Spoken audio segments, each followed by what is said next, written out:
William Carey చెప్పులు కుట్టుకునేవాడు భారతదేశానికి వచ్చినప్పుడు చిపారా అని అన్నారు. 44 భాషలు నేర్చుకున్నాడు. 40 భాషల్లోకి బైబిల్ తర్జుమా చేయడం మొదలు పెట్టాడు. 28 భాషల్లో కొత్త నిబంధన, 17 భాషల్లో పూర్తి బైబిల్ తర్జుమా చేసి ఈ చేతుల్లో ఉన్న ఈ తెలుగు బైబిల్ పెట్టింది ఆయన.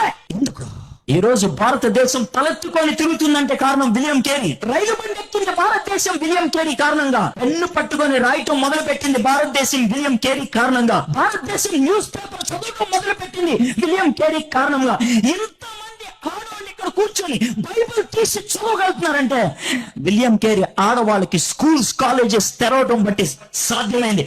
మీ తాత చచ్చిపోయిన తర్వాత కూడా మీ నానమ్మ, అమ్మమ్మ బతుకుందంటే కారణం సతి అనే దాన్ని విలియం కేరీ అంతమొందించడం బట్టి. ఎందుకు దేవుడు దర్శనం ఇచ్చాడు?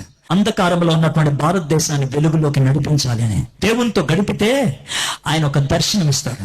విలియం కేరీ చెప్పులు కుట్టుకునేవాడు భారతదేశానికి వచ్చినప్పుడు చిపారా అని అన్నారు. 44 భాషలు నేర్చుకున్నాడు. 40 భాషల్లోకి బైబిల్ తర్జుమా చేయడం మొదలు పెట్టాడు.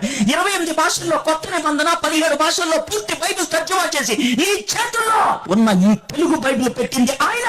ఎందుకు ఈ రోజు భారతదేశం తలెత్తుకొని తిరుగుతుందంటే కారణం విలియం కేరీ. రైలు బండి ఎక్కింది భారతదేశం విలియం కేరీ కారణంగా. పెన్ను పట్టుకొని రాయటం మొదలు పెట్టింది భారతదేశం విలియం కేరీ కారణంగా. భారతదేశం న్యూస్ పేపర్ చదవటం మొదలు పెట్టింది విలియం కేరీ కారణంగా.